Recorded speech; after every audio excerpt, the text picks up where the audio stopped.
18 సంవత్సరాల, 20 సంవత్సరాల, 25 సంవత్సరాల, 30 సంవత్సరాల, 30 సంవత్సరాల, 60 సంవత్సరాల, 70 సంవత్సరాల, ఇంకా నీ జీవితంలో ప్రభు పుట్టలేదేమో.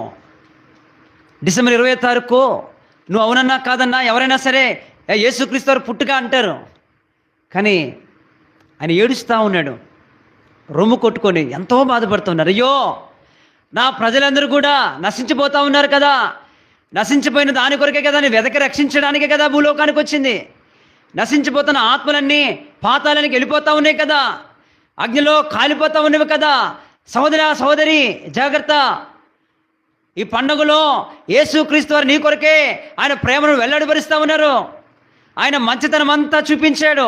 ఏమిటో తెలుసా? సింహాసనాన్ని విడిచిపెట్టి భూలోకానికి, ఆయన పరలోకాన్ని విడిచిపెట్టి ఆయన నరుడుగా తగ్గించుకొని భూలోకానికి వచ్చాడు. ఆయన మంచితనాన్ని కనపరిచాడు. ఆయన మంచితనం అంతా తన పిల్లలు రక్తమాంసంతో ఉన్నారని ఆయన కూడా రక్తమాంసంలో పాలువారయ్యారు. ఆయన మనిషి వలే పుట్టాడు.